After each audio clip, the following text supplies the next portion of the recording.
किसी ने क्या खूब कहा है, बड़ा ही अनोखा और खूबसूरत रिश्ता है मेरा और मेरे प्रभु का। मैं उनसे ज्यादा कुछ मांगता नहीं, क्योंकि मुझे भरोसा है कि जो मिलेगा वही मेरे लिए सबसे उचित होगा। और वो मुझे कभी कम देते नहीं, क्योंकि उनकी कृपा हमेशा मेरी जरूरत से बढ़कर होती है। जब मैं टूटता हूं तो वही मुझे संभालते हैं, जब रास्ता धुंधला होता है तो वही दिशा दिखाते हैं। मैंने सीखा है कि सच्चा विश्वास शब्दों में नहीं बल्कि समर्पण में होता है, जहां शिकायतें खामोश हो जाती हैं और संतोष जन्म लेता है। इस रिश्ते में न कोई शर्त है, न कोई स्वार्थ, बस श्रद्धा है, धैर्य है और ये अटल विश्वास कि मेरा प्रभु हर हाल में मेरे भले का ही विधान करते हैं। जय श्री कृष्ण मित्रों, अनमोल साथी पर आपका हार्दिक स्वागत है, जहां हम आपके जीवन को आध्यात्मिक और प्रेरणादायक विचारों के माध्यम से सकारात्मक दिशा देने का सतत प्रयास करते हैं। आप श्रवण कर रहे हैं श्रीमद् भगवद गीता के अध्यायों की एक नई श्रृंखला, जिसका नाम है भगवद गीता की शिक्षाएं और हमारा जीवन।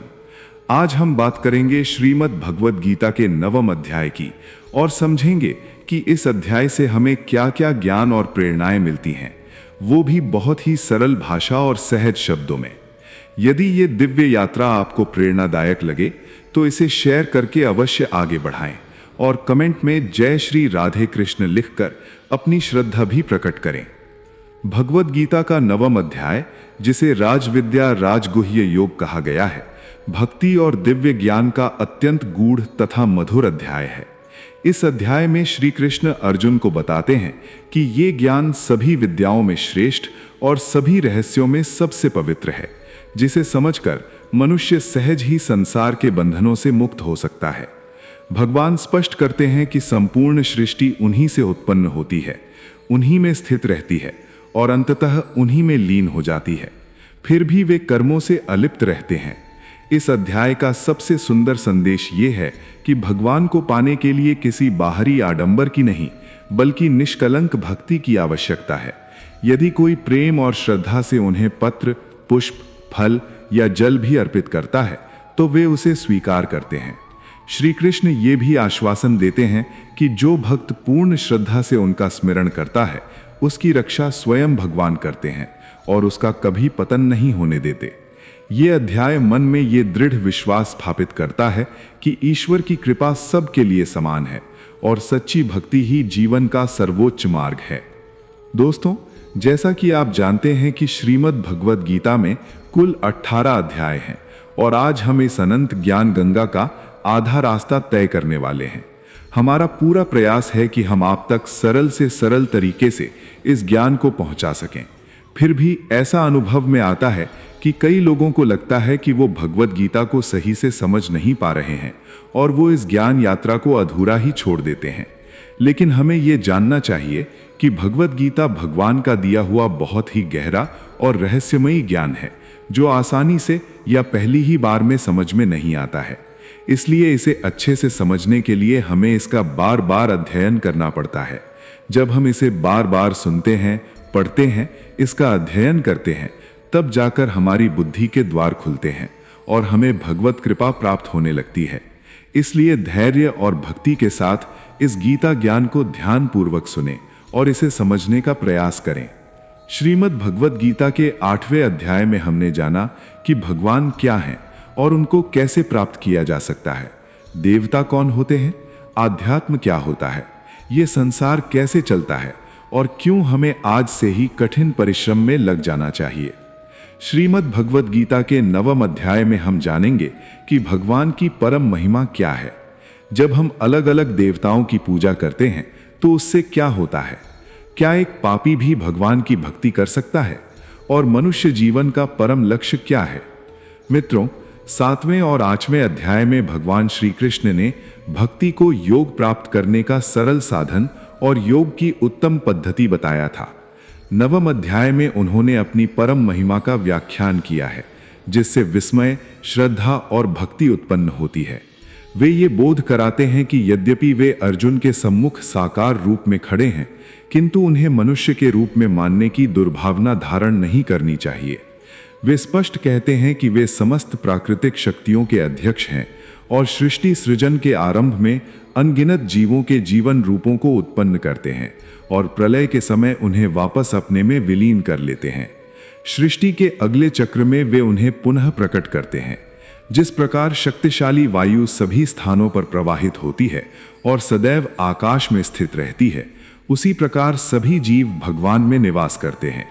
फिर भी वे अपनी योगमाया शक्ति द्वारा तटस्थ पर्यवेक्षक बने रहकर इन सभी गतिविधियों से विलग और विरक्त रहते हैं। केवल भगवान ही आराधना का एकमात्र लक्ष्य है। इसे स्पष्ट करते हुए भगवान श्री कृष्ण विभिन्न प्रकार के देवी देवताओं की पूजा से जुड़े मिथ्या भ्रम का समाधान करते हैं। भगवान सभी प्राणियों के लक्ष्य, सहायक, शरणागत और सच्चे मित्र हैं। श्री कृष्ण दृढ़तापूर्वक कहते हैं कि वे न तो किसी का पक्ष लेते हैं और न ही किसी की उपेक्षा करते हैं। वे सभी प्राणियों के प्रति निष्पक्ष रहते हैं। यहाँ तक कि अधम पापी भी यदि उनकी शरण में आते हैं तो वे प्रसन्नता से उन्हें अपनाते हैं और उन्हें शीघ्र सद्गुणी बनाकर पवित्र कर देते हैं। वे वचन देते हैं कि उनके भक्त का कभी पतन नहीं हो सकता। अपने हृदय में आसीन होकर वे उनके अभावों की पूर्ति करते हैं और जो पहले से उनके स्वामित्व में होता है उसकी रक्षा करते हैं।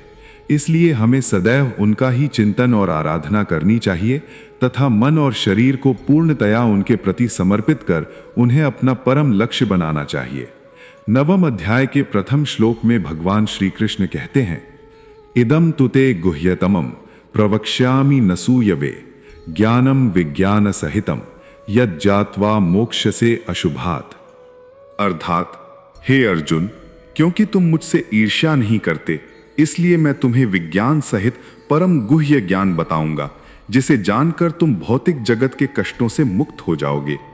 भगवान श्री कृष्ण अपने सखा, अपने मित्र अर्जुन से कहते हैं, हे अर्जुन, मैं तुम्हारे लिए परम गोपनीय ज्ञान कहने जा रहा हूं और इसे विज्ञान सहित कहने जा रहा हूं। भगवान श्री कृष्ण कहते हैं कि ये जो ज्ञान है वो सभी विद्याओं का राजा है। यहां विद्या का अर्थ सामान्य शिक्षा से नहीं है। ये वो विद्या है जिसके पास यदि आ जाए तो वो विद्या उसे उठाकर परम धाम, मोक्ष और निर्वाण तक पहुंचा देती है। यदि आप रिद्धियों सिद्धियों में उलझ जाते हैं तो ये स्पष्ट है कि अविद्या सफल हो गई, क्योंकि भगवान श्री कृष्ण कहते हैं कि एक बार यदि इस मार्ग पर चल दिए तो बीच में रिद्धियां सिद्धियां भी मिलेंगी, लेकिन उनमें अटकना या भटकना नहीं है। हमें वहां तक पहुंचना है जो हमारी मंजिल है, जो अंतिम छोर है, जिसे परम धाम मोक्ष कहा गया है। भगवान श्री कृष्ण कहते हैं कि मेरे अव्यक्त स्वरूप में ये सारा जगत व्याप्त है, अर्थात मैं जिस स्वरूप में स्थित हूं वो सर्वत्र है। सारे प्राणी मुझ में स्थान पाए हैं, किंतु मैं उनमें स्थित नहीं हूं। वे मनुष्य जो मुझ में श्रद्धा नहीं रखते, वे इस संसार में बार बार दुख भोगने के लिए आते जाते रहते हैं। मैं ही इस संसार को बार बार बनाता हूं और मिटाता भी हूं। हे कुंती पुत्र, एक कल्प के अंत में सभी प्राणी मेरी आदि प्राकृत शक्ति में विलीन हो जाते हैं और अगली सृष्टि के प्रारंभ में मैं उन्हें पुनः प्रकट कर देता हूं। प्राकृत शक्ति का अध्यक्ष होने के कारण मैं बार बार असंख्य योनियों के जीवों को उनकी प्रकृति के प्रभाव के अनुसार पुनः पुनः उत्पन्न करता हूं। भगवान कहते हैं, हे अर्जुन, कल्प के विलय काल में सब मेरी प्रकृति, मेरे स्वभाव को प्राप्त होते हैं और कल्प के आदि में मैं उसे बार बार रचता और सजाता हूं। जब भगवान की ओर दृष्टि हो जाती है, जब प्रेम उमड़ आता है और जब आप उस मार्ग पर चल पड़ते हैं, तब भीतर परिवर्तन आरंभ होता है। यही कल्प का आरंभ है और जब आप उस भाव को प्राप्त कर लेते हैं, तब कल्प का अंतिम छोर आ जाता है। कर्म पूर्ण होकर उसका उपचार भी समाप्त हो जाता है। भगवान कहते हैं कि एक रचयिता तो मैं हूं जो भूतों को कल्प के लिए प्रेरित करता हूं, और दूसरी रचयिता प्रकृति है जो मेरी अध्यक्षता और मेरी उपस्थिति में इन भूतों को रचती है। श्री कृष्ण कहते हैं, हे कुंती पुत्र, ये प्राकृत शक्ति मेरी आज्ञा से चर अचर प्राणियों को उत्पन्न करती है। इसी कारण भौतिक जगत में परिवर्तन होते रहते हैं। ये जान लो कि जिस प्रकार प्रबल वायु प्रत्येक स्थान पर प्रवाहित होती है और आकाश में स्थित रहती है, वैसे ही सभी जीव सदैव मुझ में स्थित रहते हैं। ये भी एक प्रकार का कल्प है जिसमें स्वभाव परिवर्तन, काल परिवर्तन और शरीर परिवर्तन होता है। आत्मा एक शरीर से दूसरे शरीर में जाती है। इस प्रकार कल्प 2 प्रकार के होते हैं, जिन्हें भगवान श्री कृष्ण यहां समझाते हैं। कहा जाता है कि चारों युग बीतने पर एक कल्प पूर्ण होता है, फिर महाप्रलय होता है। किंतु इसका यथार्थ अर्थ यह है कि जब तक आत्मा और परमात्मा अलग अलग हैं, तब तक ये युग धर्म रहते हैं। इसी विषय में गोस्वामी तुलसीदास जी ने रामचरितमानस में कहा है कि 4 युग 4 स्तर हैं ध्यान के, जहां आप निम्न स्तर से आरंभ कर ऊपर की ओर बढ़ते हैं और अंततः पराकाष्ठा तक पहुंचते हैं, फिर अंतिम स्तर पर अर्थात परम धाम मोक्ष तक पहुंचते हैं। इस प्रकार आत्मा और परमात्मा एक हो जाते हैं और आत्मा का परमात्मा में विलय हो जाता है। मैं ही मनुष्यों को उनके कर्मों के अनुसार फल देता हूं और पुनर्जन्म देता हूं, किंतु मुझे अपने कर्म का कोई मोह या अहंकार नहीं है। मैं कर्म करते हुए भी कर्म बंधन में नहीं बंधता।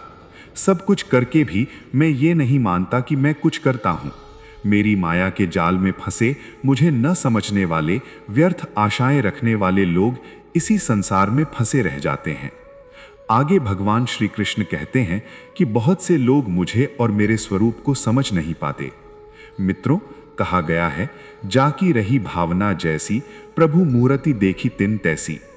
इसी का प्रतिपादन यहां भी होता है। भगवान श्री कृष्ण के युग में भी बहुत से लोग उनके यथार्थ स्वरूप को नहीं समझ पाए। वे नहीं जान पाए कि भगवान उनके साथ ही रह रहे हैं। कोई उन्हें किसी नाम से बुलाता था, कोई कुछ और कहता था, परंतु उनके असली स्वरूप को नहीं समझ पाया। भगवान अर्जुन से कहते हैं, मैं उस धाम में स्थित हूं, पर लोग मुझे मनुष्य शरीर के कारण तुच्छ समझ लेते हैं।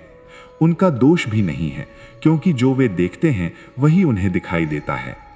जब मैं मनुष्य के रूप में अवतार लेता हूं, तब मूर्ख लोग मुझे समस्त प्राणियों के परमात्मा के रूप में नहीं पहचान पाते। प्राकृत शक्ति से मोहित होकर वे आसुरी और नास्तिक विचारों को ग्रहण करते हैं। इस अवस्था में उनके आत्म कल्याण की आशा, कर्म फल और ज्ञान सब निष्फल हो जाते हैं। हे पार्थ, किंतु महान आत्माएं जो मेरी दिव्य शक्ति का आश्रय लेती हैं, मुझे समस्त सृष्टि के उद्गम के रूप में जान लेती हैं और अनन्य भक्ति से अपने मन को केवल मुझ में स्थिर कर देती हैं। आगे श्री भगवान कहते हैं, हे अर्जुन, मैं ही संपूर्ण जगत का धाता, पिता और पितामह हूं। मैं ही वैदिक कर्मकांड, यज्ञ, तर्पण, औषधियां, मंत्र, घी, अग्नि और यज्ञ कर्म हूं। मैं ही पिता, माता, आश्रय और पितामह हूं। मैं ही ओंकार, ऋग्वेद, सामवेद और यजुर्वेद हूं। मैं ही सभी प्राणियों का परम लक्ष्य, निर्वाहक, स्वामी, धाम, आश्रय और मित्र हूं। मैं ही सृष्टि का आदि, अंत और मध्य तथा अविनाशी बीज हूं। मैं ही सूर्य को ताप देता हूं, वर्षा को रोकता और लाता हूं। मैं ही अमर तत्व हूं और साक्षात मृत्यु भी। मैं ही आत्मा हूं और पदार्थ भी। जो वेदों को पढ़कर स्वर्ग प्राप्ति की कामना से मेरी पूजा करते हैं, वे इंद्रलोक का सुख भोगते हैं, किंतु पुण्य समाप्त होते ही पुनः पृथ्वी पर लौट आते हैं। पर जो मुझे ही सर्वस्व मानकर कर्म फल त्याग कर प्रेम पूर्वक भजते हैं, मैं उनकी सभी आवश्यकताओं की पूर्ति करता हूं और उन्हें सदा के लिए अपनी शरण में ले लेता हूं। देवताओं को पूजने वाले देवताओं के पास, पितरों को पूजने वाले पितरों के पास और मुझे पूजने वाले सदा मेरे पास आते हैं।